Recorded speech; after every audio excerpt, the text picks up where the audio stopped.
जय श्री श्याम। मेरे सभी श्याम प्रेमियों को मेरी तरफ से जय श्री श्याम। आज हम बात करेंगे खाटू श्याम जी के बारे में, खाटू श्याम जी की पावन कथा के बारे में। जो शीश के दानी, हारे का सहारा, लग दातार, इन नामों से पुकारे जाते हैं। बहुत पुराने समय की बात है। महाभारत काल में एक महान वीर हुए जिनका नाम था बर्बरीक। बर्बरीक भीम के पौत्र और घटोत्कच के पुत्र थे। बचपन से ही वे अत्यंत पराक्रमी और दयालु और भगवान शिव तथा माता कमला के अनन्य भक्त थे। बर्बरीक ने घोर तपस्या पर भगवान शिव को प्रसन्न किया। भगवान शिव ने उन्हें 3 अमोघ बाण का वरदान दिया, जिन्हें 3 बाण का धनी कहा गया। इन बाणों की विशेषता यह थी कि पहला बाण शत्रुओं को चिन्हित करता, दूसरा बाण उनका संहार करता और तीसरा बाण वापस तरकश में लौट आता। इन्हीं कारण उन्हें 3 बाणधारी कहा गया। जब महाभारत का युद्ध आरंभ होने वाला था, तब बर्बरीक ने प्रतिज्ञा ली कि वह जिस पक्ष को हारता देखेगा उसी की ओर युद्ध करेगा। यह सुनकर श्री कृष्ण अत्यंत चिंतित हो गए, क्योंकि यदि बर्बरीक युद्ध में उतरते तो युद्ध का संतुलन बिगड़ जाता। श्री कृष्ण ने ब्राह्मण वेश धारण किया, बर्बरीक के पास पहुँचे और उसकी शक्ति के बारे में पूछा और उनकी परीक्षा ली। उनके 3 बाणों की शक्ति जानने के लिए उनकी परीक्षा ली। उन्होंने ये कहा कि अगर तुम्हारे 3 बाण भी जितने भी पत्ते हैं इनको छेद दें तो मैं तुम्हारी शक्ति को मान जाऊंगा।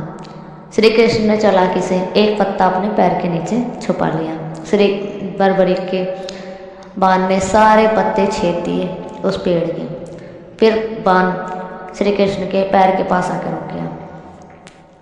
फिर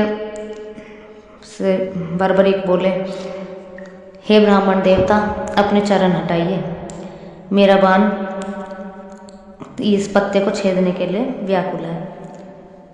फिर श्री कृष्ण ने पैर हटाया, उस बाण ने इस पत्ते को छेदा। फिर बर्बरीक बोले कि हे ब्राह्मण देव, आप कोई अमूल्य व्यक्ति नहीं है जो आप मेरी परीक्षा लेने आए हैं। आप अपना वास्तविक रूप दिखाइए। श्री कृष्ण ने अपना वास्तविक रूप दिखाया और बर्बरीक से कहा कि तुम मुझे अपना शीश का दान दो। अगर आप इतने बड़े दानी हो तो आप अपना शीश का दान दो। बर्बरीक ने बिना एक पल सोचे अपना शीश दान कर दिया। यह देखकर श्री कृष्ण अत्यंत प्रसन्न हुए और अपने सुदर्शन चक्र से उनका शीश काटकर अमर कर दिया। बर्बरीक बोले, हे श्री कृष्ण, आप मेरा शीश का दान तो ले लीजिए, पर मेरा युद्ध देखने की इच्छा है, मेरी युद्ध देखने की इच्छा पूरी कीजिए। श्री कृष्ण ने उनको पूरा युद्ध दिखाया। बर्बरीक की इच्छा के अनुसार उन्हें पूरा युद्ध दिखाया। युद्ध समाप्त होने पर श्री कृष्ण ने कहा, बताओ युद्ध किसने जीता? बर्बरीक ने कहा, हे प्रभु, मैंने तो केवल आपको ही युद्ध करते देखा, आप ही सब कुछ थे, आप ही युद्ध कर रहे थे, आप ही युद्ध कर चला रहे थे। तब श्री कृष्ण ने उन्हें वरदान दिया, कलयुग में तुम श्याम नाम से पूजे जाओगे।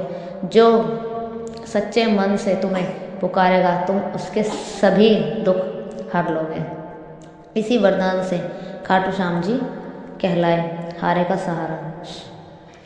कहा जाता है कि राजस्थान के खाटू नगर में उनका शीश प्रकट हुआ था। आज वहीं भव्य मंदिर है जहां देश विदेश के भक्त दर्शन करने आते हैं। जो भी भक्त सच्चे मन से बाबा श्याम को याद करता है, निश्चल भाव से पूजा करता है, हार कर भी श्याम का दामन नहीं छोड़ता, उसके जीवन में बाबा अवश्य चमत्कार करते हैं। सच्चा भक्त वही है जो अहंकार को त्याग दे। दान और त्याग सबसे बड़ा धर्म है। भगवान भाव के भूखे होते हैं। जो हारा वही श्याम का प्यारा। जय श्री श्याम। जय हारे के सहारे की, जय लखदातार की, जय शीश के दाने की। अगर आपको मेरी ये कथा अच्छी लगी हो, आपके मन को भाई हो, तो प्लीज़ चैनल को सब्सक्राइब करें, लाइक करें और ज़्यादा से ज़्यादा शेयर करें।